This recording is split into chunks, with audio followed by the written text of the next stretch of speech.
Good morning. Happy Monday. Welcome to the Pitchfork Chronicles. I don't go down here with Donald and Rob has had the day off. So the three of us are back together.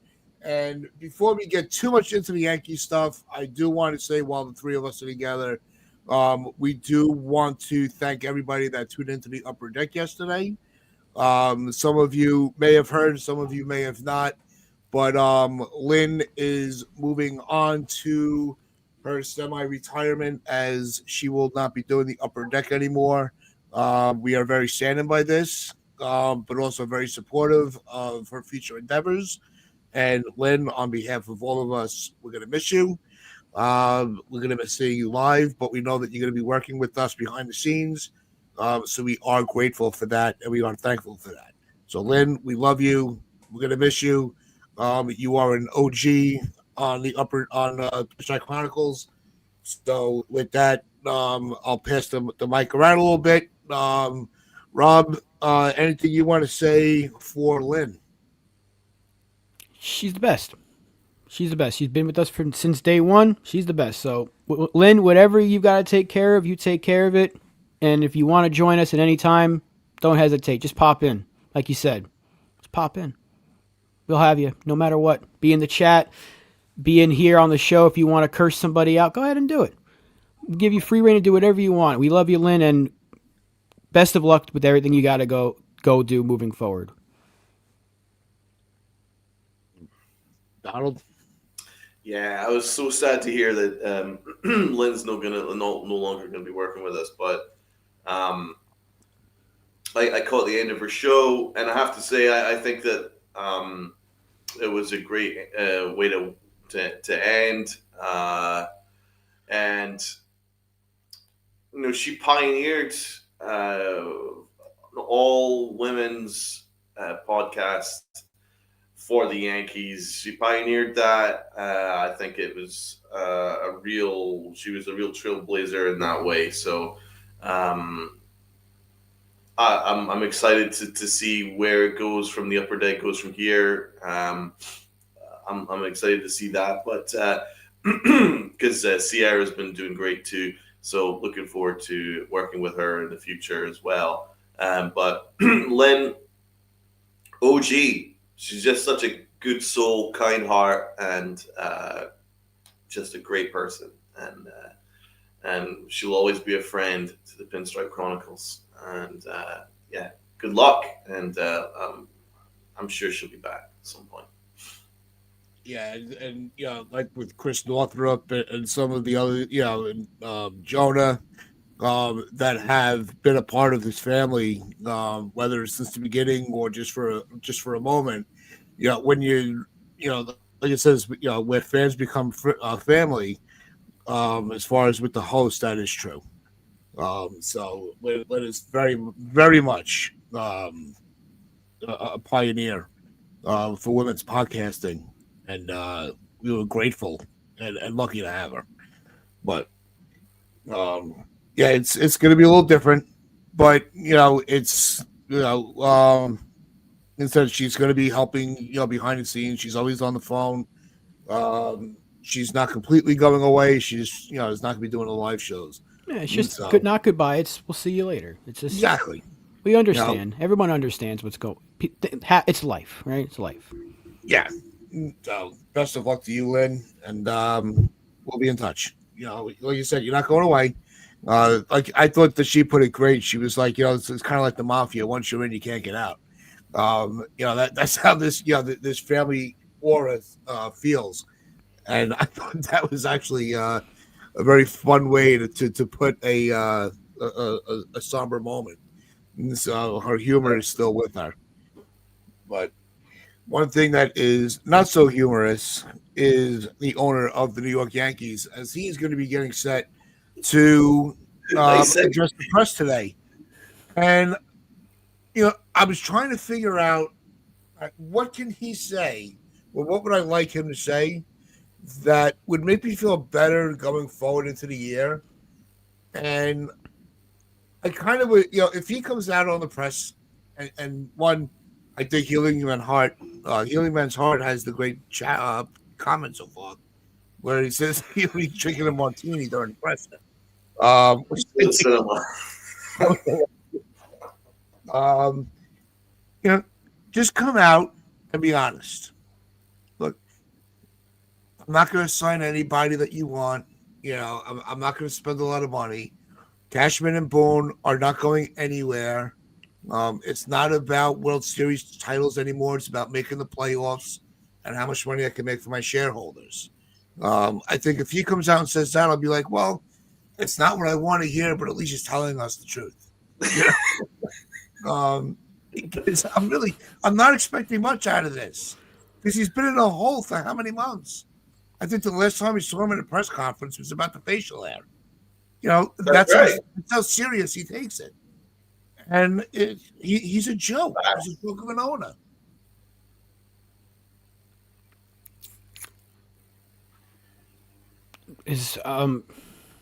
I don't know what to expect for this. I don't really care what he has to say, to be honest, because I just know it's going to be a lot of word vomit. Really, he picked his own reporters for this for a reason. I'm hoping that somebody decides to maybe grow a pair in that press conference and kind of challenge him a little bit. Maybe ask him some tough questions about the payroll, about the budget, about even if it's a pursuit of Bellinger, or will they be in on a high price free agent like Tucker or something like that, just to kind of get him out of his comfort zone a little bit and force him to tell the truth. And you can tell when someone's lying, right? If someone's lying, they're going to be like choosing what words to say and being like looking around the room. And I kind of want someone to challenge him, but the fact that he picked his own reporters is kind of like, well, we know what to expect here. So did he? I didn't hear that. Fill me in on that. Well, apparently that's what Tats was saying before we went on the air. Like that's like he picked a certain group of reporters to be there over this like video call or new conference or whatever. So I wouldn't expect much. I said going into the offseason, I'm not expecting too much to be done. I hope I'm proven wrong, but it's already gotten off to kind of a start with the Grisham news. And you know, I like that Yarborough's back. I like that Hill's back, but I'm not like jumping for joy that we got those two guys back, and I'm not jumping for joy that Trent Grisham's getting 20 plus million. So whatever Hal has to say, it is what it is. And maybe the martini's a good idea. I don't drink, but maybe I'll just find something else to do for 30 minutes and I'll read the footnotes afterwards. It's probably better to do something with your 30 minutes than watch his press conference. Yeah, watching his press conference might make you want to drink, Rob.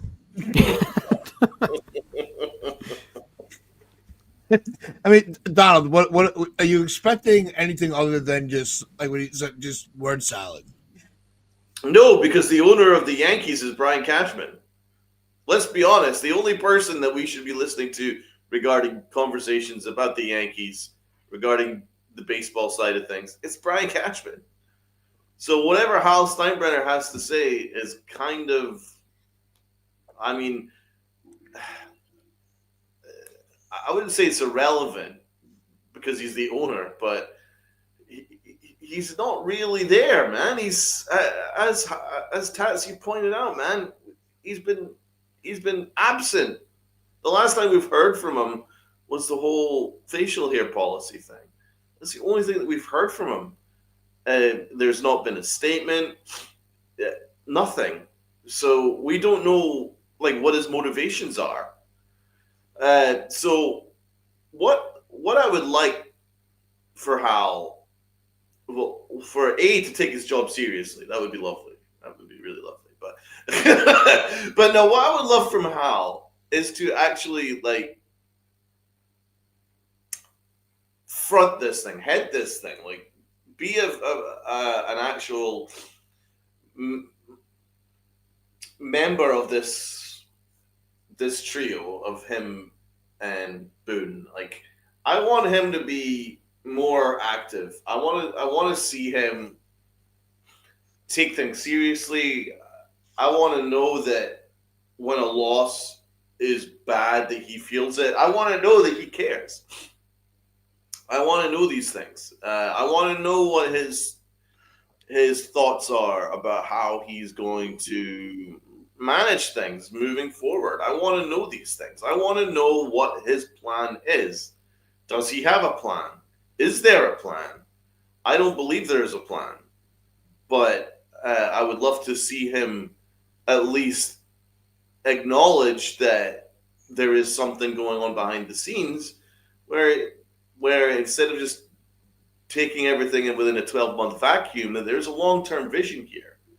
I want to make the Yankees XYZ, you know? I want to do ABC to make the Yankees XYZ. You know, I want to know that there is like a vision, and he is the owner. But the problem is he's taken himself out of this entirely. That I basically view that Brian Cashman is the owner of the Yankees. Brian Cashman can do whatever the hell he wants right now, and there doesn't seem to be anybody overlooking him or overseeing his activities, such as picking up Grisham's $22 million qualifying offer. Like, was there anyone overseeing him when he was on the phone to Derek Jeter giving him shit? Like, I want to know. I want to know that there's actually someone overseeing Brian Cashman, but I don't believe that's the case.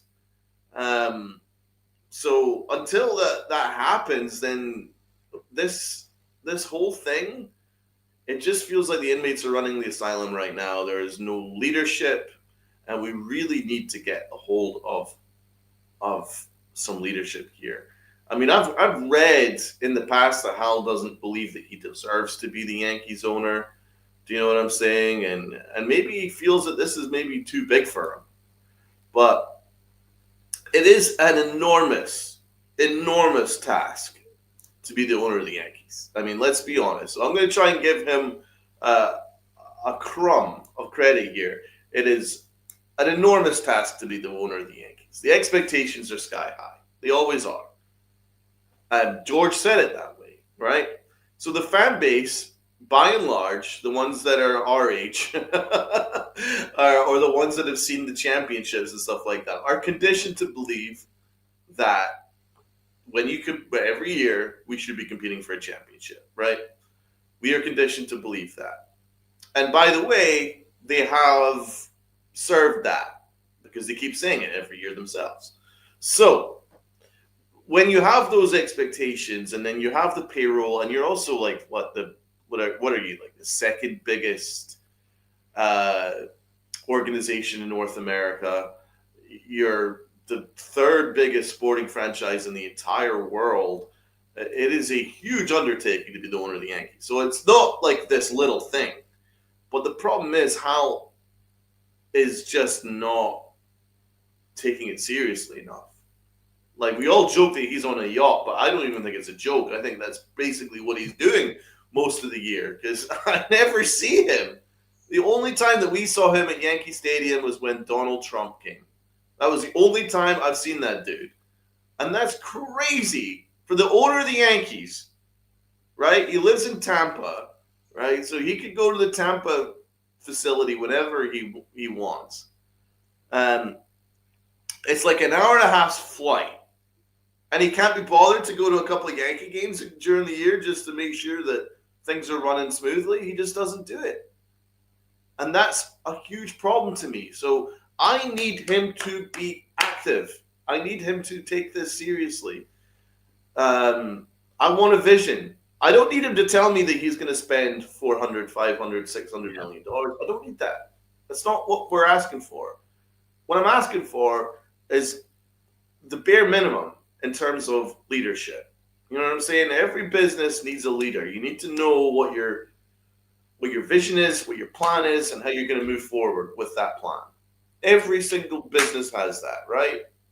Uncle Tats has that in a very small way with the Pinstripe Chronicles, right? We know exactly what we're looking to do, right? So, like, when my business at home is exactly the same thing. Like, I know exactly how I'm going to do what I need to do to get to where we're going to get to.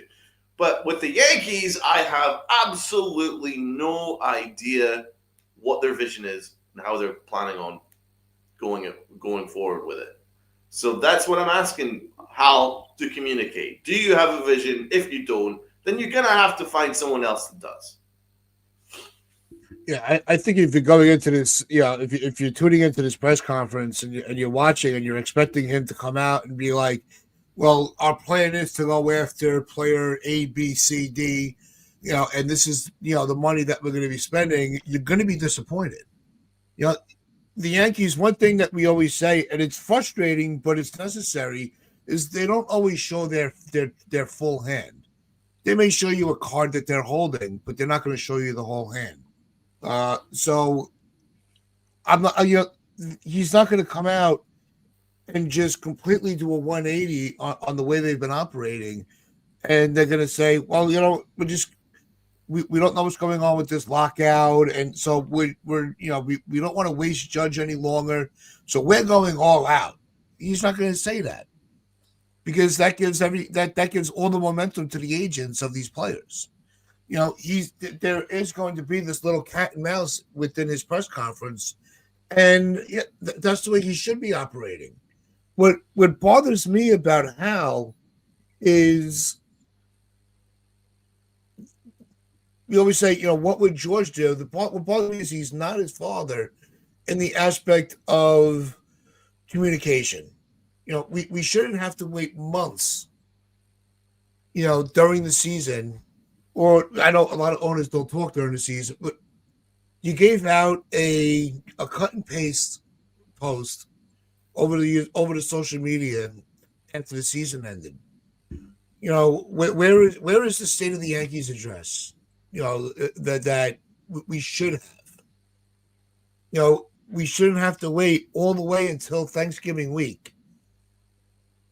Of the off season to hear from the owner of what his intentions are.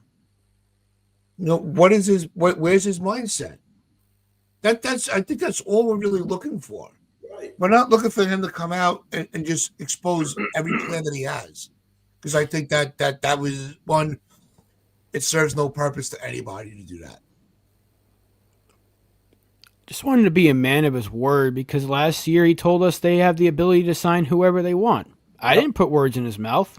I don't put words in his mouth. He says these things himself. So when Donald brings up the expectations, they've told us the expectations. They keep saying, Brian Cashman said it before his annual sleep out when he goes and camps outside for charity. He said, we fell short of the ultimate goal. So they tell us every year the goal is to win a championship. Hal Steinbrenner told us himself they can sign whoever they want. I'm not asking them to go and spend I never will say go spend $500 million. I'm not asking you to go dollar for dollar with the Dodgers. I'm asking you to be a man of your word and do whatever it takes to make the team better. Spend it wisely. There's a big difference between just spending and spending wisely. If you look at the money the Yankees could have spent the last 6 years in terms of free agency and players they could have had instead of players they ended up signing or paying, this team would have at least one ring by now. We can go on and on listing, they could have had Bryce Harper and said that money went to Josh Donaldson. They could have had Machado and said it went to DJ LeMahieu and Donaldson, and now Grisham's getting $22 million, which is just a few million less than what they would have to pay Bryce Harper. So the list goes on and on. They could have had Soto, but obviously they were priced out of that because a lot of different reasons. They could have went higher for Yamamoto. They didn't have to, but they could have, right? These are all different things that they could have done, and instead they spent money in different ways. Marcus Stroman got paid. They could have made trades for certain players. They held prospects. They wanted to hold on to prospects, and now they might have to do a 180 on a decision with that same prospect that they held out of trades. It's just like, we ask you to be a man of your word, or at least I do, and a lot of the times you do. Freeman, exactly, Doran, you're right. Freeman instead of Rizzo.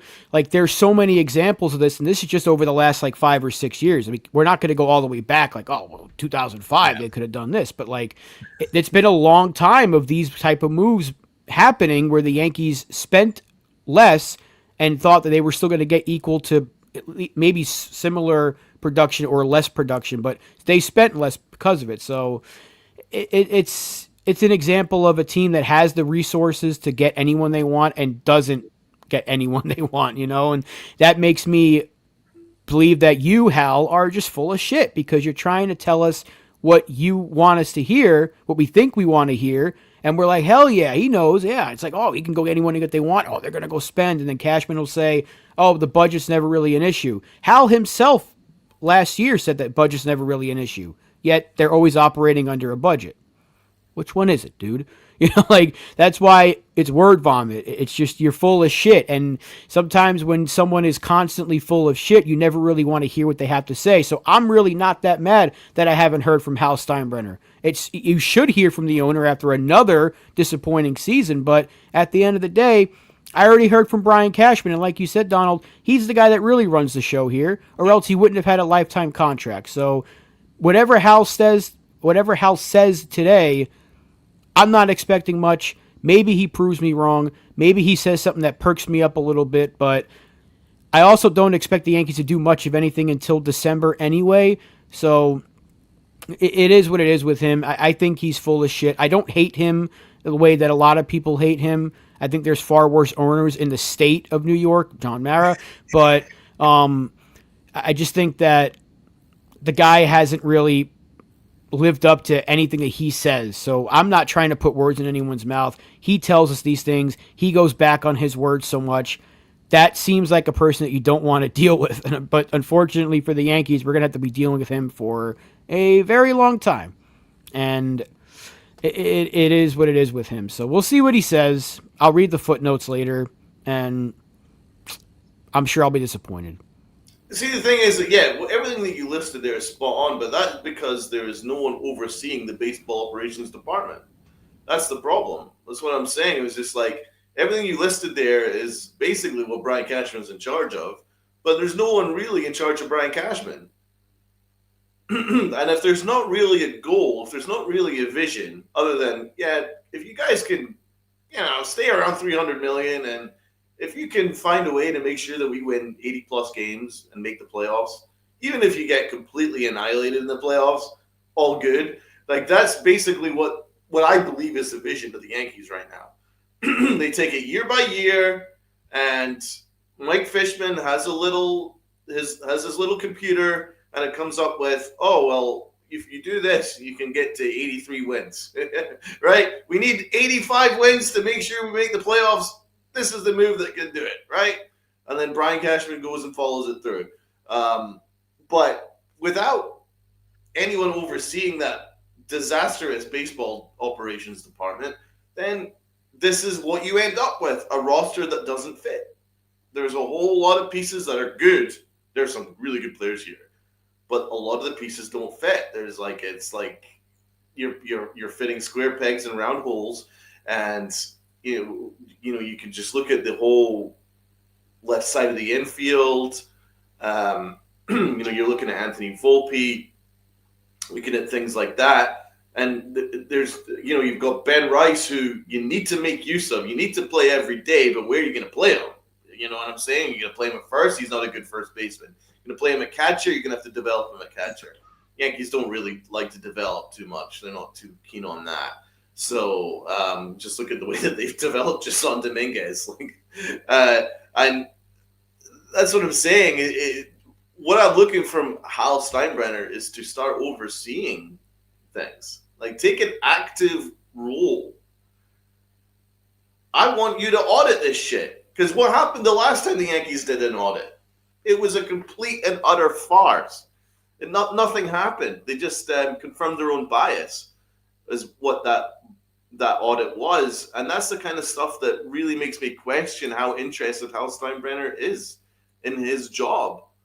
What he really should be doing is he should be overseeing everything that's going on. The baseball operations department, is it running as smoothly as it should? Is our analytics department running at top notch? Is it finding the value? Is it finding that value player that no one else has found yet? The answer is unequivocally no, right? So that's something that you probably should be looking at, right? Has our international scouting been top tier lately? The answer is unequivocally no.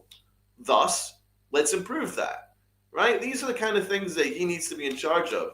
And one thing that Hal needs to be in charge of is definitely who's running this thing. So if Brian Cashman is happy to pick up Trent Grisham's qualifying offer of $22 million is 4.5 times his value last year. There should be someone overseeing that going, is that really the wisest way in which we could be allocating money in the outfield, considering you also want Cody Bellinger? You know, is that something you really want to do? And what about Spencer Jones and Jason Dominguez, Brian? Is that in your thinking? Like, there needs to be someone that's actually overseeing him, but I don't believe that's the case. That's what I genuinely believe, that Brian Cashman is in charge of this whole thing. And, you know, a lot of the stuff that Rob points out is my major criticism of the Yankees, is because they don't speculate to accumulate now. What was the last major free agent that they've signed on the offensive end? Not re-signed within the Yankee organization. From the outside, what was the last time? I would say Mark Teixeira. Yeah, it's probably that offseason, or you can argue it was, I guess money-wise, it was Ellsbury. Good Lord. I mean, you could say DJ LeMahieu, but I think, I don't know if it was major. In terms of the contract, it was Ellsbury, because he made almost as much as Teixeira in total AAV and everything, or everything in total. Isn't that absurd? It is, because you think about the players they passed up on. The Dodgers do it every single year, but the Yankees don't do that. They do it in pitching, right? And it's not really a surprise that the best aspect of the Yankee organization right now is their pitching department, because they're actually pretty aggressive in pitching, but I don't think they're aggressive enough offensively. So, like, these are the kind of things that Hal should be in charge of. But I don't need him to say all this stuff in this 30 minutes. He doesn't need to say any of that stuff. But he does need to indicate that he is in charge of things. Like, he is active, he's taking an active role, and he wants to oversee each department. Or at least oversee Brian Cashman in order to oversee the departments. But yeah, I mean, I genuinely believe the Yankees don't speculate to accumulate. So when you pass on the Bryce Harpers, when you pass on the Manny Machados, when you lose out on the Juan Sotos, and you don't really have a plan to replace them, instead you go a couple of tiers below when you pass on Freddie Freeman, when you don't make a trade for Olsen, and then you sign the B and the C tier free agents like the Anthony Rizzos, bring them back and all that stuff, then you get to this point where you actually have a bloated payroll, but it's not at the top level. And that's kind of where we're at right now. That's like how we've happened to get $22 million for Trent Grisham. Pick up that qualifying offer. We've got a bloated payroll, but it's not at the top level. It's kind of like, it's okay. It's an okay team, but is that the best use of $280 million? Absolutely not. So that's something that Hal needs to take seriously. He doesn't do it. That's my major criticism of him. Yeah, it's because it's the structure of the team. Like you said, you know, if we have to talk about first baseman and we're going back to Mark Teixeira, there's a problem. You know, Luke Voigt, solid, but not, you know, a guy, you know, you could rely on for, you know, he's not a generational first baseman. You know, he's not guys that, you know, he's not that player people can grow up with. You know, we really, Teixeira was the, you know, Rizzo we had to get, you know, he was, you know, raised by Chicago, you know, and, you know, that wasn't even his first stop, you know, so he's bounced around a lot. So it's the fact that we keep getting these positions and we're questioning the same positions every offseason, and you're not, you know, the owner has not set the tone with the general manager's office to stabilize an infield. To me, that is alarming. It's almost like they're grasping at straws of what to do. Again, and if you think about it, like what they could have still been paying Harper and what they could have still been paying, or if they got one of the two. I never thought they were going to get both, but had they signed Machado, he would have opted out of his deal at some point. But let's say they went with Machado and had given him an extension similar to what San Diego did. It looks bad, but at the end of the day, you'd either be paying Machado than be paying Ryan McMahon right now. Even though the contracts are a lot different, you'd probably rather be paying Machado for good defense and good offense, whereas McMahon probably going to have to sit him against lefties because he can't hit lefties. And he can't hit righties very well right now either. So it's like, you're getting a good glove, but for like half of what Machado's getting, or not half, but like a third of what Machado's getting, you're getting a far less product at third base. What you could have been paying Freeman still, you would be getting great production for. Instead, you paid Rizzo less for a few years, and you had to play him while he was concussed. There you go. So these are all different things that the money that they would have still been paying, yeah, the payroll would still be very high, but you'd probably have won a ring or two if you made certain moves instead of making the lesser moves. So that's what we're saying. It's just, yeah, we sound greedy. It's like, you guys want all the good players and you want to buy this and buy that. Well, it's working for the fucking Dodgers, isn't it? The Dodgers are buying championships, as people say, but guess what they've done 2 years in a row now? They've won the whole goddamn thing. So if that's what it takes, go ahead and do it. Get the best players because you told us you can get the best players. That's all we're asking you to do. We're asking you to make smart decisions. Bryce Harper for 10, 12 years is a much smarter decision than Aaron Hicks for 7. Manny Machado for 10 to 15 years is a much smarter decision than DJ for 6 and McMahon for 3. It just, all these things are what we're asking you to do because you have the resources to do it. Go out and trade prospect capital for a Matt Olson if you don't want to give the contract to Freeman. You'd still be getting better production from Olson than anyone else you've had at first base over the last 5 years. That includes Ben Rice. I like Ben Rice, but defensively, we don't know what he can be, or what we know he is right now, which is mediocre at first. Maybe he can be serviceable. Hopefully he can. I believe he's going to put in the work to do it if they give him the run at first base, but these are just things that all what could have been. You can go all the way back to 2010. Had they gotten Cliff Lee, they probably repeat as champions.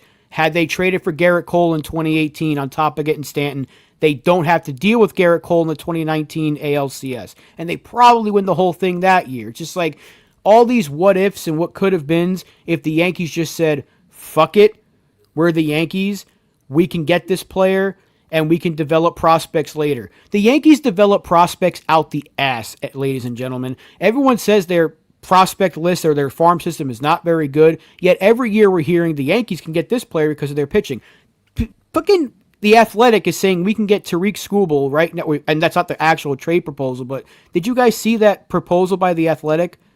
It was Spencer Jones, LeGrand, Bryce Cunningham, and Will Warren. I am running to the phone. I am running to the deepest, darkest depths of hell where Rob Manfred's office is and saying, approve this trade right now. If that's what it takes to get Skubal, you go and do it. But the Yankees are going to say, well, we might need Spencer Jones to play left, but we're still pursuing Cody Bellinger. We just gave Trent Grisham this money. We don't want to trade Dominguez. We want to keep developing him to be our fourth outfielder. This is what the Yankees do. Eventually, Spencer Jones is going to have no trade value. So either you play him or you trade him now. I don't know what they're going to do, but they still want Bellinger. So where does that leave Spencer Jones? Where does that leave Dominguez? That's unfair to those two kids. So it's just like, this is what they do, and it's like it really makes you believe as a fan. It's like this team's good every year. 94 wins, nothing to scoff at. They were one blown save away from Devin Williams, who they want to bring back for some reason, away from winning a division. It's like they would have been division champs again. They would have had 100 wins if not for that Devin Williams debacle. And who knows what happens in the playoffs? You want to bring it back? Yeah, let's run it back. Like, it's just it's head scratching decisions that a team that is so good every year finds a way to make you look at them and go, what the fuck are you thinking right now? And that's what the Yankees are. It's just kind of like a really good team that doesn't have a plan to take that next step to make them elite. The Dodgers are probably going to go spend again this offseason. They just won 2 in a row, and they're like, kind of want Kyle Tucker. We kind of need an outfielder. We kind of could use a third baseman. Let me go get Bregman. It's just like they could get whoever they want because it's just like we got money coming off the books. We're going to use that money to make sure we win a third. The Yankees are like, well, we'll see what happens when we get there. And that's the difference between two high payroll teams. One is elite at the top of the mountain every single year, and the Yankees are kind of just on the outside and looking up at the top of the mountain. And they need to do whatever it takes to get up there, and they don't want to do whatever it takes. And those are tough decisions that you have to make. Trading the tough prospects. Sometimes you have to do it. They don't do it. spending the extra few million, giving the extra year in free agency to get that player locked up. They don't do it. And they could have have at least one more ring in this Aaron Judge era, and they decided, nah, let's not get him any help. Right. Do you know what it's like? But the perfect analogy in terms of, what you're saying is, they didn't go for the top end of the market. They've gone for the B's and the C tiers, right? And it's ended up not actually really helping them long term. And they would have much better served had they spent just a little bit more at the time, even if it was a more longer contract and far more expensive. It would have worked out better over the course of the perfect analogy for that is if you're building a house, right? If you're building a house, the building blocks, the wood, you want the top end of the market in order. It'll be more expensive, yes, but it's going to make sure that your house is in good shape 10, 15 years from now, right? You want to make sure you get the best of the best. You want to make sure that if you're building a house, you don't want to get a joiner at the bottom end. You want to make sure you got a good fucking joiner that's going to get the whole thing working, right? The Yankees are going and doing the opposite, right? When they're building a house, they're going for the cheaper, the B's and the C's and C tiers. And in the end, you're always constantly having to replace it. And that's why it feels like the Yankees are constantly living in a 12-month vacuum in terms of their roster construction. Like last year, they didn't address third base. They just left. Third base. They were like, oh, we'll figure it out as the year goes on. We'll figure it out at the deadline. And so you got to the trade deadline, and they ended up having to take on a 3-year deal for a player that I really like, McMahon. But let's be honest, is that someone that you want to take on for 3 years? And these are the kind of questions that you have, because now, moving on to this next year, we're like, is McMahon the best use of a contract? It actually hasn't solved anything, because you've still got the same problems as you had the year before, where there's not enough power coming from the left side of your infield, and you still need to upgrade your infield. That's why it feels like the Yankees are constantly in a 12-month vacuum where they're like, well, McMahon's going to help us right now, and he did. He was fantastic. But then now you're in the new season. You're like, is he going to help? Yes, but we've still got Anthony Volpe here, and he's like the big elephant in the room. This guy's a disaster. What are we going to do with him? Right? We do need McMahon's defense that's going to help offset Anthony Volpe being a complete disaster. But you guys got your blinders on for Volpe. So it just feels like if you're building a house, it just feels like the Yankees are not going and building it with secure blocks that it's going to make sure that it lasts. They're constantly having to replace it because the wood keeps fucking breaking, right? That's why you should have just gone at the top end of the market and made sure that you gotten the Bryce Harpers and the Manny Machados and all that stuff when you needed them. Now, I'm not saying you just start spending $500-600 million, but it wouldn't have taken that if you just made one major signing each year, top end of the market. We're going to get this guy. We need a shortstop. We don't have one. Corey Seager's available at the time. Then you go and sign him in a free agency, and you would have had 3-4 years already of him just absolutely raking. But the Yankees don't do that. And now they don't have a shortstop, and it's killing them. But the Yankees don't pay attention to that stuff. It's very, very annoying. It's not how you build a roster. And like Brian Cashman's good at spending money. He's good at making deals. He's good at making trades. Like, none of us can really think of too many trades where he's completely lost, apart from the Josh Donaldson one. But by and large, he makes good moves. Like, a lot of the moves like he made last offseason was very good over the past year. He makes good moves, but if you take a step back and go, has he built a good roster that's built for a championship, that's built to even win the division? I don't think any of us here in this panel could say so. No, I don't think he takes anything serious. Yeah, they don't take it. They don't think it's serious. Like you said, it's like they're trying to build a house, but they're not putting let's build this nice house, but we're not going to put any doors on it. So it's just you're missing a key part of what you need to keep everything inside, and hold everything together. It's that's why you have Volpe at shortstop. I like McMahon, but you don't have an offensive third baseman, and who the hell is playing first? I'm not confident. I'm not sold on Ben Rice being our everyday first baseman. It's not going to work. The entire infield is a giant question mark. Yep. But we're worrying. That's why. As much as yes, I would love Bellinger. I would love Tucker.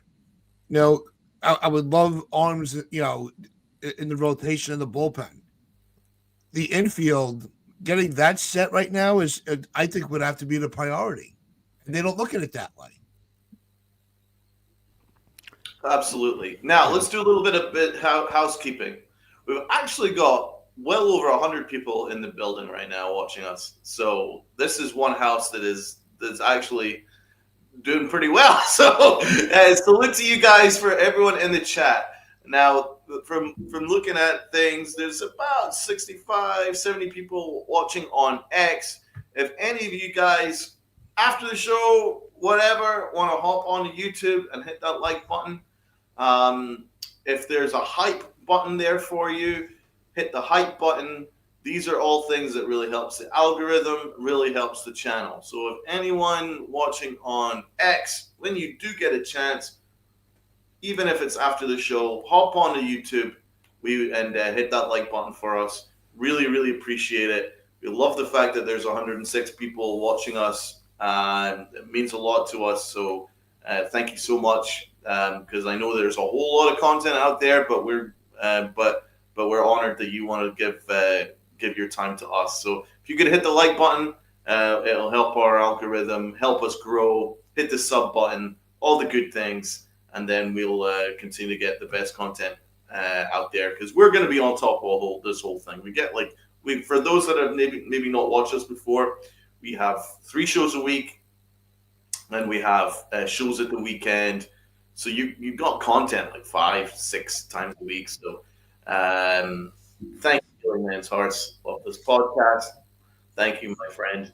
Very loyal supporter to our channel, Healing Men's Hearts. So if you guys could do the good stuff, we'd really, really appreciate it. All right, let's go back to our normally scheduled programming.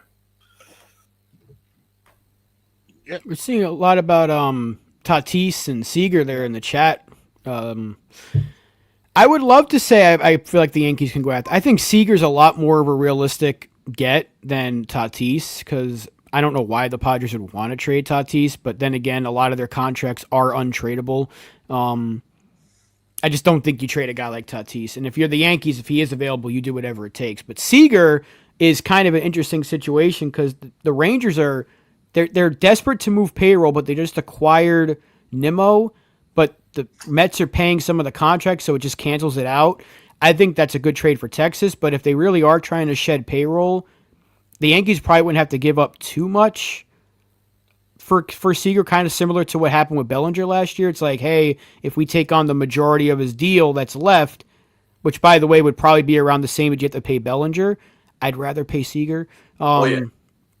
You'd probably get rid of the Anthony Volpe question right now. So that would be beautiful. If you're the Yankees, you can kind of undo something that was a wrong decision a few years ago. Now, I don't blame them necessarily for trusting the farm system kid, but whatever, it just hasn't worked. It has not worked. So you can go ahead and you can undo that decision.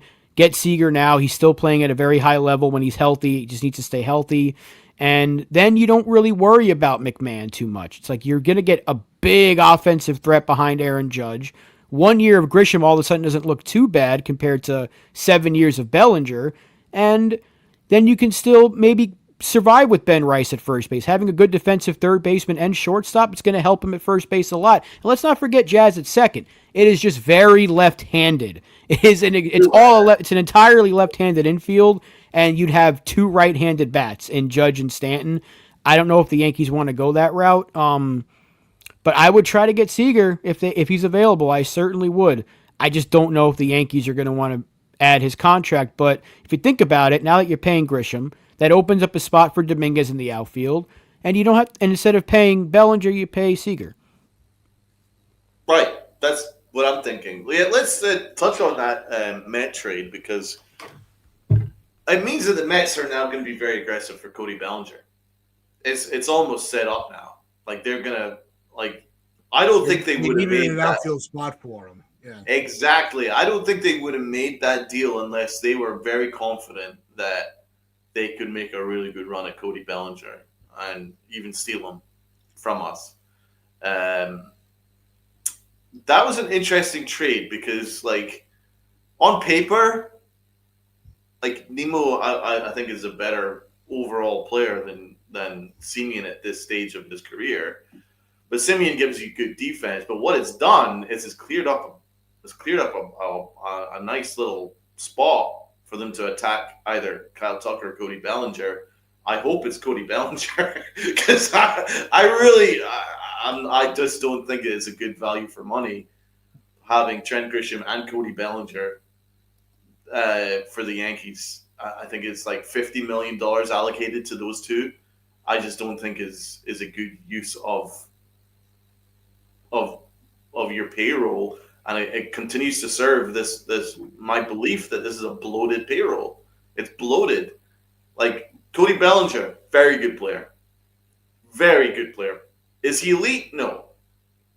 That's what I'm saying. So it's like, I don't know if I want to pay $50 million to center field and left field of two non-elite players. Grisham, good player. Not very good, not great, good. Bellinger, very good. But $50 million to that? That's what my problem is. It's like, that's not really the greatest use of resources. Tucker is elite, Duran. Tucker is very elite. I would much rather go and spend that money on Tucker. And he's a much better player than Cody Bellinger. Much better. Much better player. That's partly why the Yankees keep getting in this trouble, Duran. So, in 2 years' time, man, if we sign Cody Bellinger for 6 years, right? And in 2 years' time, Cody Bellinger starts struggling, right? Because if you look at his career, 4 out of his last 6 years, he's not been a good player, right? So there's a very strong likelihood he's going to have a down year either next year or the year after. I just don't want those same people that are saying, "Oh, go and get me Cody Bellinger, fuck Kyle Tucker," to then come back to me and say, "Oh, well, actually, you know what? We should have signed Kyle Tucker," right? Because it's very similar to the previous years where the Yankees have passed on the A's to sign the B's. You need to start signing the A's. Trust me. Believe it or not, Grisham for one is probably a much better decision than Bellinger for 6 or 7. So, yes, if you look at it in terms of the metrics, Bellinger was a bit lucky last year, even with the short porch, where Grisham was actually pretty darn good metrically, and I do feel like he'll be better in center field. He struggled a lot defensively, but he was also playing hurt, apparently. Go figure. Just give that guy $22 million. But if he's healthy this year, then he should be better because we've seen him be really good throughout his career and with us 2 years ago. So I feel like he'll be fine in center field next year as long as he's 100%. And even if he doesn't hit 34 again or whatever it was, he could still hit 27 home runs and you'll be fine with that for one season. So if this what this should do, as much as I like Cody Bellinger, I don't hate him at all. It was a steal of a trade. We got excellent production out of him for Cody Poteet. And you take that and you go, okay, we can use the money it would take to sign him. We can give that to Okamoto to play first base. We can give that to Imai to come and join this rotation. We can go get Corey Seager to improve the infield. Now we can use that money elsewhere and still be able to spend a little bit more to make the rest of the team better. Your outfield for now should be set. As much as I like Cody Bellinger, I like Kyle Tucker. You don't have to spend on it now. Trust one of Dominguez and Jones. One of them. Let them battle it out. I think Dominguez should get a fair shake. I love Dominguez. I like Spencer Jones. Let's see what they do with them. Aaron Judge ain't going anywhere. He's the best player in the world. And now you got Grisham for one season. You need to solidify that infield. Figure out what you want to do with Ben Rice. Either you want to put him at catcher or first base. I prefer him at catcher. Go get Okamoto. or go get Pete Alonso. Defensively it's a downgrade, but offensively the Righty bat, baby.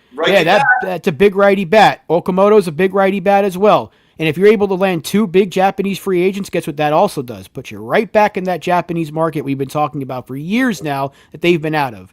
The Yankees can go do those things instead of paying Cody Bellinger. So if the Mets want to overpay for him, fine. I like Bellinger. I thank him for everything he did for us this year. Again, steal of a trade. You make that trade 10 times out of 10. You don't think about it twice. Amen. But I don't think paying him for 7 years at nearly $30 million plus is the smartest decision when you're already, like you said, when you're already now paying Grisham for 22, you're paying Judge 40, which is below his value at this point, and you have other needs to fill. So this is where the Yankees can get very wise and make, okay, we got to make a tough decision. We like Cody. It was a great year, but we got to let him walk because we got to improve other areas of the team. I know people are going to say, well, Cole's coming back and Rodon's coming back. There's a lot of question marks there. You don't expect Cole to be 100% Cole when he comes back. We know Rodon's not great coming off of injury. Heel's a question mark. Schlittler, as much as I like him, you don't know what he's going to be next year. Your rotation is basically just Max Fried right now. So you kind of have to add to that rotation. I would love to get Imai and Okamoto. I don't know if they're going to do it, but we've heard the Yankees be tied to Imai a lot, even with the starting pitching being a strength. And then guess what you can do? You can use that now strength of starting pitching to go get other areas of need. So now you can use a Will Warren to maybe go get a Brendan Donovan and finally realize the dream that we've been talking about for 3 years. Maybe you can Donovan for years. We'd love to. Maybe we can get Seager, if that's the case. You can use some of that pitching to go get a Corey Seager. So, and that's what I'm thinking. Again, it's 2 lefty bats, but I think that would actually improve the roster more if you have, say you sign Imai, Okamoto, trade for Donovan. Okamoto's a righty. Right. Yeah, I know that, but I'm just saying trade for. I'm just saying in general, your plan, following your plan, right? Trade for Donovan, sign Okamoto. And then maybe even trade for Corey Seager, sign Imai, right? That is actually a better use of money than spending 7 years for Cody Bellinger. Because Donovan can play left field. He can also play a number of other positions. So he's a versatile player. He already gives you a leadoff hitter. He's your middle of the order bat. Okamoto is a middle of the order bat. Plus he's a righty bat. And then Imai instantly makes this rotation absolutely like a killer rotation. So I think that would be a better use of $30 million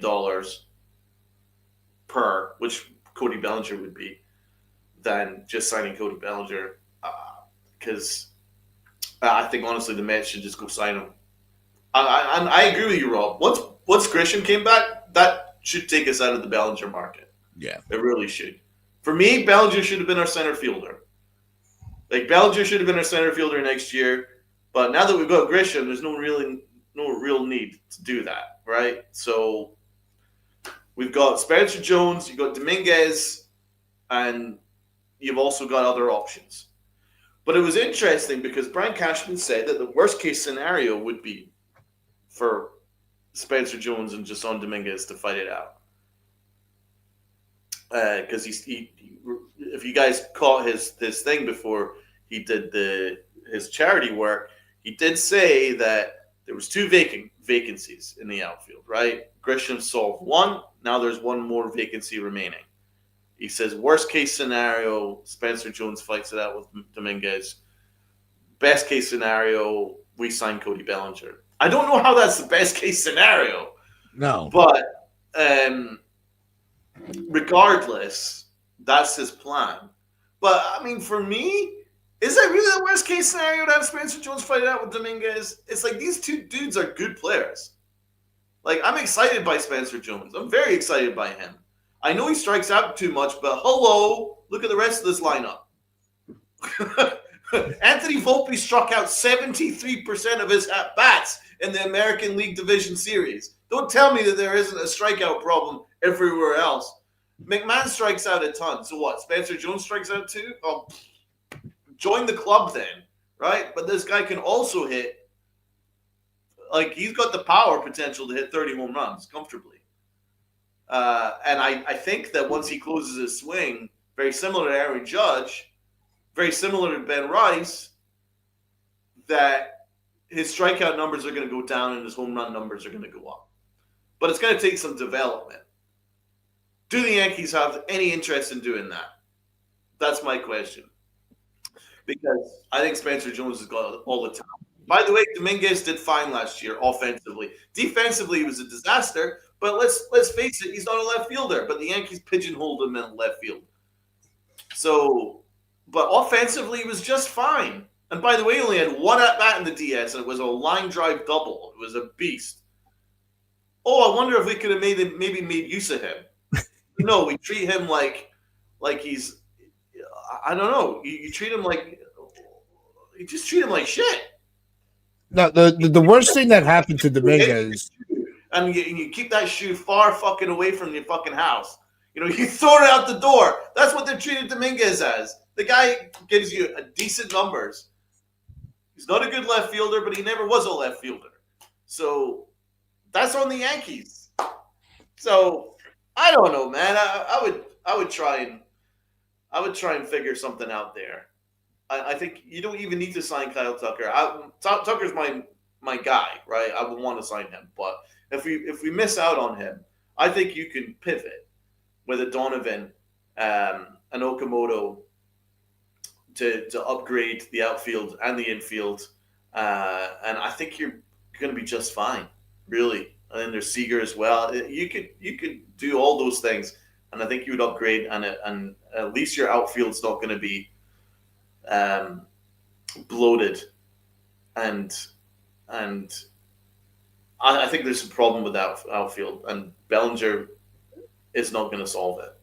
So maybe the Grisham deal could actually be a benefit to us because we're only on the hook to it for 1 year.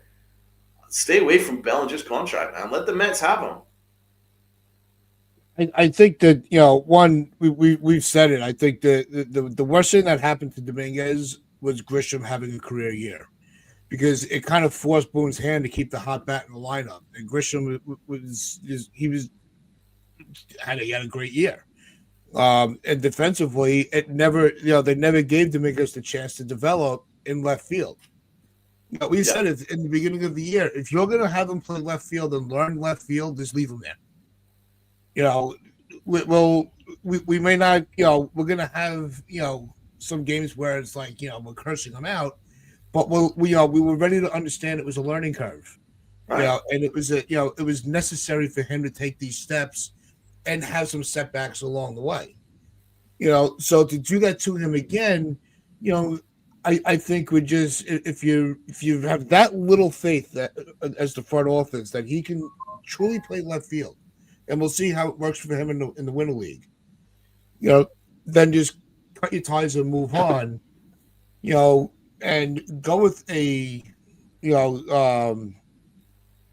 you might have to get a Bellinger or a Tucker, to play left field with Grisham in center, and or vice versa, and let Jones develop 1 more year. This way, when he comes up, he is completely ready. There's no question mark. The other problem is, we also have, are they going to get a utility guy? We have Oswaldo coming back. They just tendered him. And you could just see it already. Well, he could play all over the infield, and he could also play some outfield. Not great, but he's had that experience there. So you could already see the writing on the wall of them trying to nickel and dime it and not go, all out. And that's the thing, is they did that last year with third base. They did the exact same thing last year with third base. They left third base open. They said, okay, well, we've got Cabrera. We're going to bring in Pablo Reyes to compete for a spot, and they went that route. So that's what they've done in the past. This year, they have a much better option in Caballero. They can play anywhere at short or third or second. You'll get good defense. Luckily, we only need him to play short. And if they bring back Rosario, that's a good defensive third baseman, or solid, I should say. So that's going to help your bench, and having Cabrera can play all over the place. It's a very versatile bench. It's what you want. but none of those guys should be locked in as a starter. Like, you shouldn't sign Rosario for like $4 or $5 million a year and be like, okay, this guy can start at third base for us. That shouldn't be what you're doing here. You should be trying to go upgrade the positions you actually need to upgrade and spend on those positions. So Okamoto would make a lot of sense. You need right-handed bats. All of a sudden, we have too many lefties. They overcompensated for the lack of lefties by adding like 12 of them. It's insane what they did. So now you need to get some righties. You need help at shortstop. I like Caballero. I can certainly see a world where he's an everyday shortstop, but at the same time, he isn't the biggest offensive threat, so you kind of want more of a sure thing with the bat to where the Yankees could actually use Caballero the way they probably intended to, a guy that can play everywhere and still get everyday at-bats, kind of like how they wanted to use Cabrera, or how I want them to use Cabrera before he got hurt. So it makes your team more versatile. It makes your offense more versatile. It makes your defense more versatile. It makes your speed more versatile. And it makes Aaron Boone's life a little bit easier if you have that versatility to where you have a guy like Cabby, a guy like Rosario, a guy like Cabrera that you can pencil in any given day and know that you're not sacrificing something from your starters to go to the bench. Instead of relying on the Pablo Reyes of the world and the Jahmai Jones of the world, who had a great year with Detroit, by the way. So it just goes back to the earlier point we were making during the show and throughout the last 5 years, which happy 5-year anniversary, by the way. Why do the Yankees do what they do sometimes? Just like it makes us say, why do we keep talking about it? The fact that we're still doing this for 5 years and complaining about the exact same thing tells you that this team is either A, enjoying making us crazy, B, has no clue what they're doing, or C, they really don't care that much. And that's the worst. I think C's the worst option. I've been driven crazy by sports my entire life. I'm used to it by now. But knowing that my team just doesn't care, that bothers me a lot. D, all of the above. There you go. It's D, all of the above. Right, so we've got 144 in the building and only 17 likes. So there's a problem there, guys. So let's go and hit that like button for us, please. Let's say hello to the chat before we sign off, because we've had an active chat. We've not really paid enough attention to it, so we apologize. Issy's got a point here. Our window is so small, we don't really have time to develop. But that's the issue. The organization wants it both ways, and it is frustrating. That's a very good point. The last line there, because they do have time to develop. They can develop. They should always develop.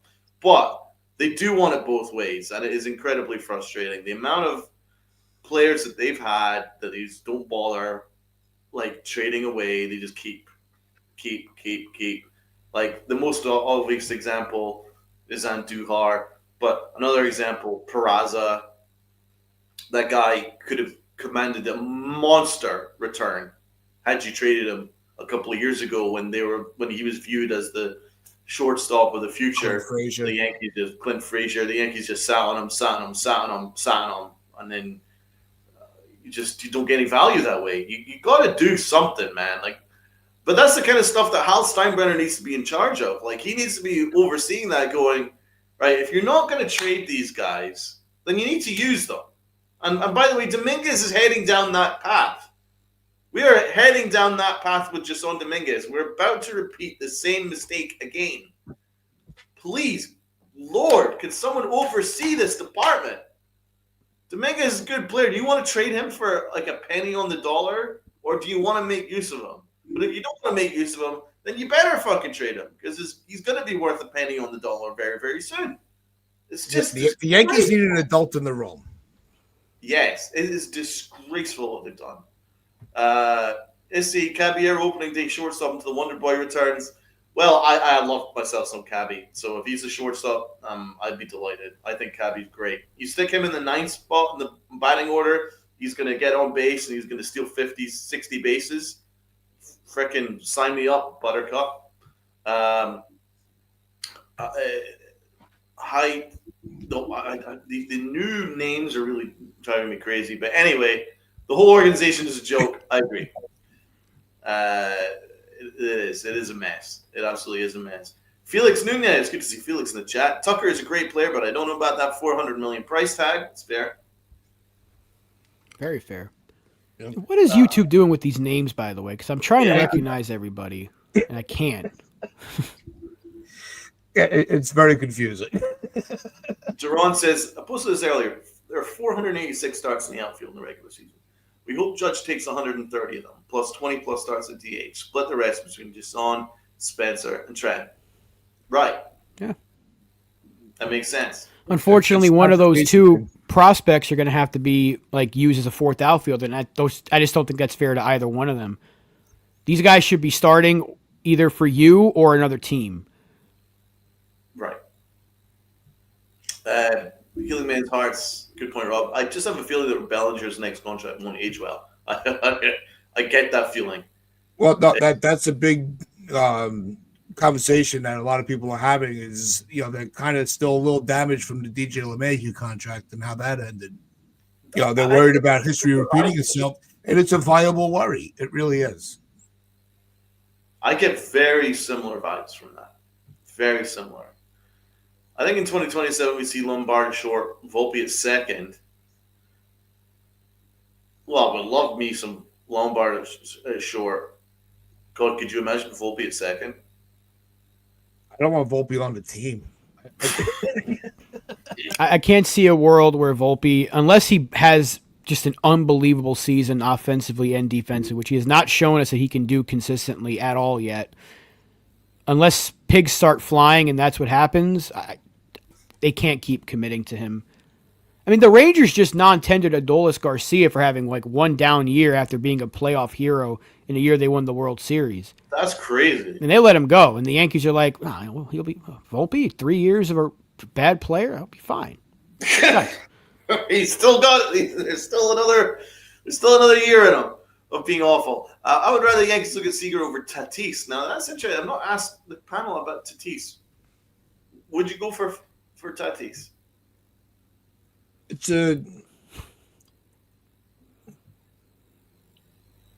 They would have to. I'd have to take a deep dive into the construction of the contract.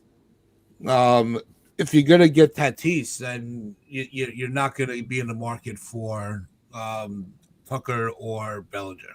I think that'd be out the way. Cares? Who fucking cares? Get me Fernando Tatis. I would really try to make that clear. I'm giving up anybody. I would still make the trade. I like Tatis. I think he has, he's got that the swagger that we see from Jazz, but a little more in a positive way. I think he has that, brings a little personality to the team. I think you're overthinking this a little too much. It's Fernando fucking Tatis. You give up whatever it takes to get him. I don't care if it's Lombard. I don't care if it's Legrande. I don't care if it's Spencer Jones. I don't care about his contract. His contract's actually he's very good considering what he's being paid compared to what other guys are about to get paid. If there's a chance, if there is even the sliver bit of hope, tiniest little bit of hope that this guy is available and you can go get him, you go get him. Michael Kay said it the other day. I think it was Michael Kay. You give them a call, and if this guy's available, you stop at nothing. You fucking go get him. That is a superstar. It's a young superstar that you will have till in his prime. He's not even hit his prime yet, and he will be done with his contract by the time he's 36, I think it is. That's a player you want. That is not a bad contract. That is not a bad use of funds. That is the player to go get. That is an absolute stud, a superstar. You pair him with Aaron Judge, and you still have another hopefully good 4 or 5 years of Aaron Judge at this kind of level. Hopefully, that is a duo that you will have fans running to the stadium to go see every single day of the week. That dude is a star. You bring him to the Bronx if he's available. I just don't think he's actually going to be available. 6 WAR, 814 OPS, Platinum glove, 125 OPS plus, on base percentage of 370. 32 stolen bases, 25 plus home runs, and that's a down year for him. Sign me up, baby! And he's 26 years old. He's making just over $24 million a year. Dude, that's nothing. That's a steal. Nothing. Jesus Christ. You want to pay Cody Bellinger $30 million. The next 7 years, he's already 30. There's not a question here. I think the Yankees have to make in that right deal. field. No, exactly. So you can play him at shortstop. I'm sure you'll be able to plug him in at left field on occasion as well. But the biggest thing is he play shortstop, and then we solve our shortstop issue. Thank the Lord. Good God. I'd put him in left. I think he can handle left Yeah. field. I really think he's athletic enough to handle left field, and that's where you put him. You put him right there in the lineup with Aaron Judge as another big righty bat. Again, this is all just a wish, probably an empty wish, because if this dude's available, I don't know what the fuck the Padres are smoking, but you go get him. If he's available, you stop at nothing to get him. The same way that you stopped at nothing to get Soto, you stop at nothing to get Tatis. Yes. I at least agree on with this that. occasion, you're actually going to have him for the future as opposed to a Right. rental. So there isn't a player that I wouldn't make available for Tatis. And I don't think 50 there's many people untouchables in that deal either. There's no There's untouchables. like 57. There's almost 60 people watching on YouTube, but there's not 60 likes on YouTube. Everybody watching on YouTube, please hit the like button for us. We need to really get that algorithm moving. But it's been a really good show so far. But before we do sign off, let's have a little fun after yesterday. And I wanted to give you guys the opportunity to thank the Detroit Lions for doing something that no other team could, and force a firing in your organization. And I mean, so Rob, you have on there bye Bowen. You guys have been asking for it. The Lions delivered for you. Thank you, Detroit. We've been asking for this as a fan base. Donald and myself have been messaging each other some pretty vicious stuff about this man.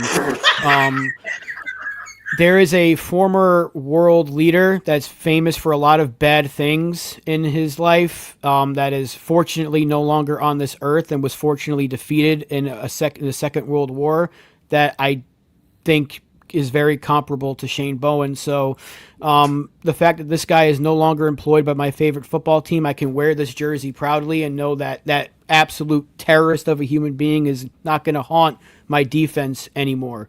So goodbye, Shane Bowen. Enjoy hell, and I'll never see you again. It's a great day to be a New York Giants fan. The best 2-11, whatever the fuck our record is, 2-10 feeling that I could ever have. Thank you, Detroit. I was hoping that Shane Bowen's brother was Michael Myers, so Michael Myers could go and pay him a visit. That was because it was getting to that point. Or maybe he was related to Leatherface. That would have helped us. It got to that point. I was just like, I can't deal with this man anymore. How is he still employed by this organization? He's blown 96 straight fourth quarters for the Giants. For God's sake, can someone please put this man out of his misery? And the Tigers have managed it. So thank you, Jahmyr Gibbs. Jahmyr Gibbs, you are a legend, and you will forever have a free drink in New York whenever you come, because you managed to get rid of Shane Bowen, that absolute disaster class of defensive coordinator. I have never viciously hated the defensive coordinator before, or any coordinator before in my life, until Shane Bowen came along. So glad that you're gone. So I'm watching that game yesterday, and I'm like, you saw I'm losing my freaking mind.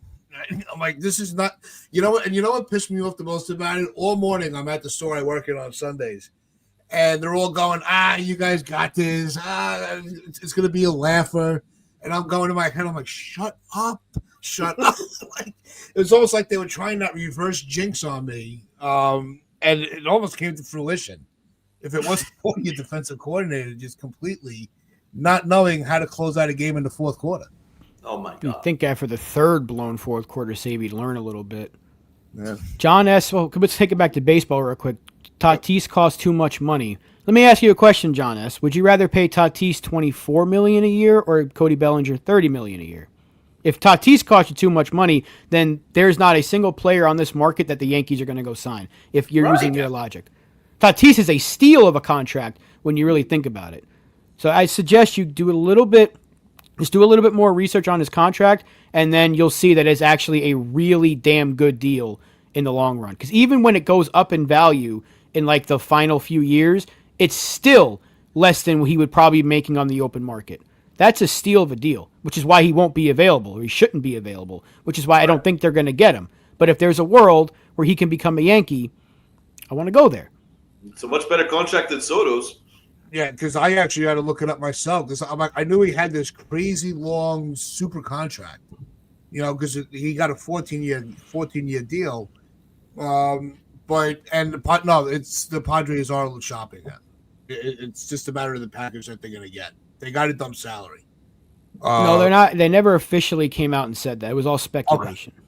Yeah, it was all speculation on could they trade Tatis because they need to shed salary. And the only reason they brought him up is because their other contracts are so untradeable. Like, no one's taking Bogarts. No one at this point's taking Machado. Cronenworth, I don't know if anyone would take. They can't trade Darvish. He's not pitching this year. A lot of their contracts are bad to where it kind of makes the Yankees contracts look a little bit better, but he's the only one that's getting paid a lot that's tradable because he's so good, he's young, and he's not getting nearly as much, and it's not a financial burden to the team acquiring them. If anyone trades for Xander Bogaerts, they're smoking crack. So it's just like, I don't know. There's no smoke without fire, and we've heard Tatis' name being brought up a couple times over the last couple of years in trade discussions. Now, there's a difference between we're not trading him and we're not shopping him to he could be available at the right price. There is a difference between that. Like Ted DiBiase said, everybody's got a price. Yeah, so I'd be interested. You could, did anybody think that Luka Doncic was going to get traded from the Dallas Mavericks until the Lakers made a call, or Nico Harrison made that call to the Lakers? So you can make a surprise deal. It can happen. So I would definitely investigate it. At least make a phone call. If he's not available, he's not available. But if it's definitely worth a phone call. Trust me, it's worth a fucking phone call. Fucking phone call. Okay, Fucking phone call. Yeah, and Doran, I think it's this year. It's lower, and it's going to go higher each. And even at the later years, like that's what Michael Kay was saying. Like when he's getting $33 million or so, or whatever it is at 35, it's going to look better than paying $30 million to a 37-year-old Bellinger who could be struggling for many, many years and might be cut. It'd be another contract the Yankees are paying to someone to not play for them. Yeah, I think when you take the age into the equation, it makes it even more of a value because you're still getting a portion of his prime years. Thank you, Doran. I actually forgot about that, so I appreciate that. Thank you, Doran. Yeah, well, the trade deadline, it's definitely the trade market. Is still yet to come fully into fruition. You usually don't hear that too much until the winter meetings. But definitely, we always enjoy a little trade talk at some point during the show. But that is going to wrap things up for us today. We do hope that everybody does have a great Thanksgiving. We will be spending time with our families, so we will be on a little bit of a break, but we will be back. Make sure you hit those notification bells. So if any big news does pop up, you'll be in the know if we were able to put anything out. So make sure you do hit that notification. Also, hit that like button, hit that sub button, share this out. Your friends, your family, the streamers on the corner, everybody on YouTube, X, Facebook. Hope wish you all a happy Thanksgiving. Thanks for tuning in. On behalf of myself, Rob, and Donald, just remember to wear those pinstripes of pride. Play on.